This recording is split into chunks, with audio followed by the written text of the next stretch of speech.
प्यारे बच्चों, एक बार फिर सभी का time pass with Mishra sir में स्वागत है। जैसा कि एक वीडियो मैंने टेंस 3 प्रकार के होते हैं, 3 प्रकार, हर टेंस का 4 प्रकार होता है, तो कुल मिला के 12 टेंस हो गए। उसका वीडियो मैं पहले ही बना चुका हूँ। आशा है आप लोगों ने देखा होगा, पसंद किया होगा। आज मैं दूसरा मैंने 12 टेंस में पहला जो टेंस है प्रेजेंट इंडेफिनिट टेंस को आज मैं बताऊंगा, और ये वीडियो 2 पार्ट में बनेगा, इसलिए मैंने पहले ही पार्ट 1 लिख दिया है। तो और याद रखो, हर टेंस में 4 सेंटेंस बनते हैं। पहला पॉजिटिव सेंटेंस, दूसरा नेगेटिव सेंटेंस, तीसरा इंट्रोगेटिव सेंटेंस, चौथा इंट्रोगेटिव प्लस नेगेटिव सेंटेंस। जैसे पॉजिटिव सेंटेंस में मैं जाता हूँ, ये पॉजिटिव सेंटेंस हो गया। मैं नहीं जाता हूँ, ये नेगेटिव सेंटेंस हो गया। क्या वह जाता है, ये इंट्रोगेटिव सेंटेंस हो गया। क्या वह नहीं जाता है, यह इंट्रोगेटिव प्लस नेगेटिव सेंटेंस हो गया। तो बच्चों, प्रेजेंट इंडेफिनिट टेंस की सबसे बड़ी पहचान मैं हिंदी में भी बताऊंगा और अंग्रेजी में भी बताऊंगा। हिंदी में सबसे बड़ी पहचान ये है कि दुनिया का कोई भी सेंटेंस अगर तुमको हिंदी में दिया गया है और आप लोगों से बोला जाए कि यह कौन सा टेंस है, उसको पहचानो, तो बेटा याद रखो कि किसी भी हिंदी के सेंटेंस के लास्ट में, अंत में अगर ता है, ती है, ते हैं या फिर ता हूँ, ये सब जो है अगर लगा रहे तो ये समझ लेना कि वह प्रेजेंट इंडेफिनिट टेंस का सेंटेंस है।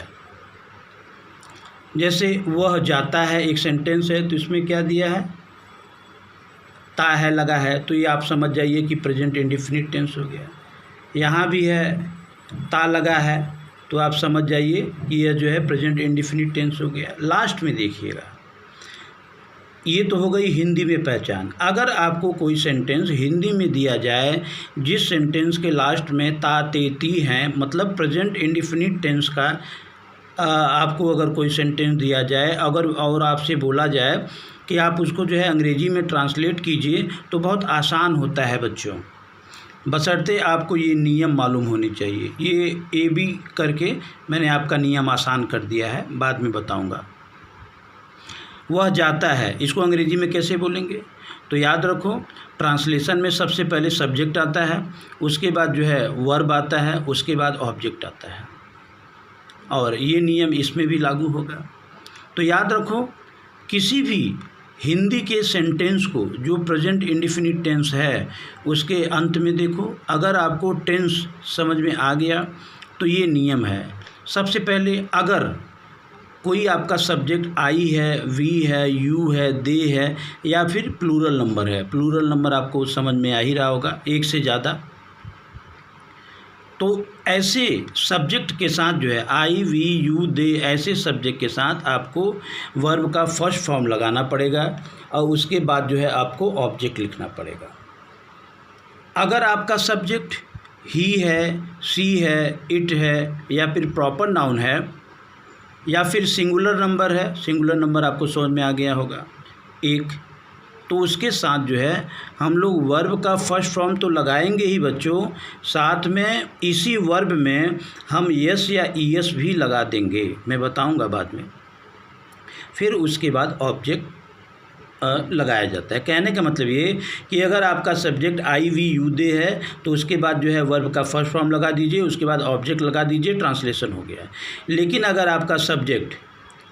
अगर आपका जो है सब्जेक्ट ही है, सी है, इट है या फिर प्रॉपर नाउन है या फिर सिंगुलर नंबर है, तो फिर ऐसे सब्जेक्ट के साथ जो है वर्ब का फर्स्ट फॉर्म तो लगाएंगे ही, और इसी वर्ब में यस या ईएस भी हमको लगाना पड़ेगा। उसके बाद हम ऑब्जेक्ट लगाएंगे। और आपको आसान तरीके से समझाने के लिए कोशिश करते हैं। वह जाता है, अब ध्यान दो, इसका ट्रांसलेशन इंग्लिश में कैसे करेंगे, तो सबसे पहले तो आपको सब्जेक्ट लिखना पड़ेगा, ही, उसके बाद क्या है, वर्ब का फर्स्ट फॉर्म आपको लगाना पड़ेगा, तो गो मतलब हो गया जाना। अब याद रखो दूसरा वाला नियम ये देखो कि अगर आपका सब्जेक्ट जो है ही है, सी है, इट है या प्रॉपर नाउन है या सिंगुलर नंबर है तो वर्ब का फर्स्ट फॉर्म तो आप लगाएंगे, लेकिन इसमें आपको यस या ईएस जो सूट करता है उसको आपको ऐड करना पड़ेगा। तो इसमें क्या लग जाएगा, इसमें लग जाएगा ES, he goes full stop. ये आपका ट्रांसलेशन हो गया। लेकिन अगर मैं वहीं लिखूं कि मैं जाता हूँ, मैं जाता हूँ, तो यहाँ पे सब्जेक्ट क्या है, मैं, आई। तो याद रखो आई, वी, यू, दे या प्लूरल नंबर के साथ ना बच्चों केवल वर्ब का फर्स्ट फॉर्म लगेगा, इसमें यस या ईएस नहीं लगेगा, उसके बाद फिर ऑब्जेक्ट आ जाता है। तो इसलिए क्या हो जाएगा यहाँ पे आई गो, बस, इसमें ईएस या यस नहीं लगेगा।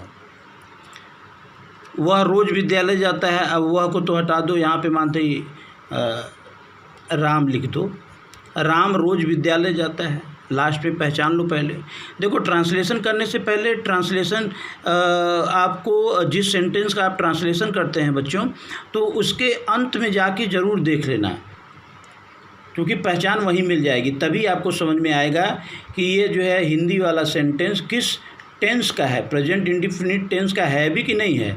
अगर प्रेजेंट इंडिफिनिट टेंस का है तो फिर नियम तो आपके आगे उपस्थित ही है, इस नियम को जो है थोड़ा सा याद कर लो। तो यहाँ पे हो जाएगा सब्जेक्ट आपका राम है। अब उसके बाद वर्ब क्या है, जाता, तो राम गो लिख लो।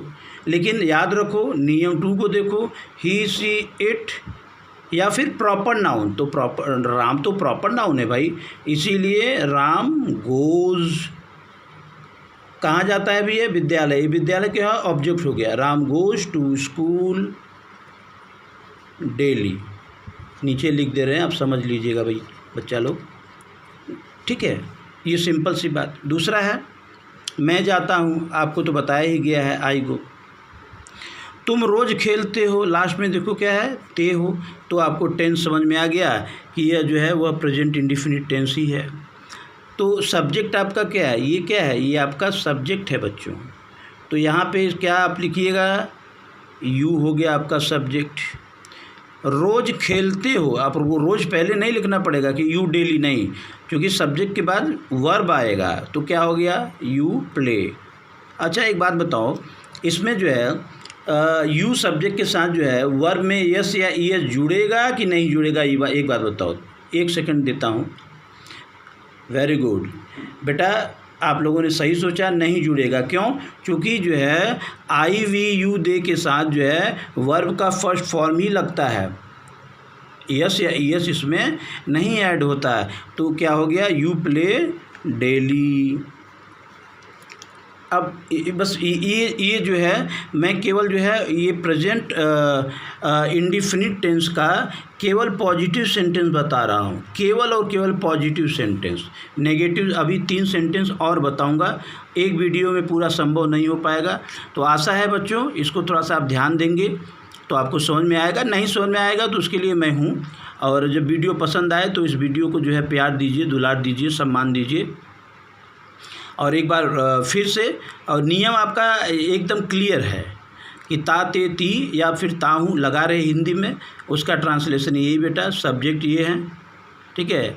इन सब्जेक्ट के साथ जो है वर्ब का फर्स्ट फॉर्म लगेगा, उसके बाद ऑब्जेक्ट लगेगा। और अगर ही, सी, इट है, प्रॉपर नाउन है या सिंगुलर नंबर है तो वर्ब के फर्स्ट फॉर्म में, ठीक है, यस या ईएस लगा दो। और याद रखो वर्ब का 3 फॉर्म होता है, V1, V2, V3। माने V1 मतलब फर्स्ट फॉर्म, जैसे गो, तो अगर यहाँ V2 क्या हो जाएगा, गो वेंट। V3 क्या हो जाएगा, गॉन, गो वेंट गॉन। तो वर्ब का फर्स्ट फॉर्म ही प्रेजेंट इंडिफिनिट टेंस में हमेशा लगता है। और अगर ये सब्जेक्ट हैं तो फिर आपको यस या ईएस लगाना होगा। तो आशा है थोड़ा बहुत आपको समझ में आया होगा। और thank you very much for being with me, thank you very much, really thank you very much.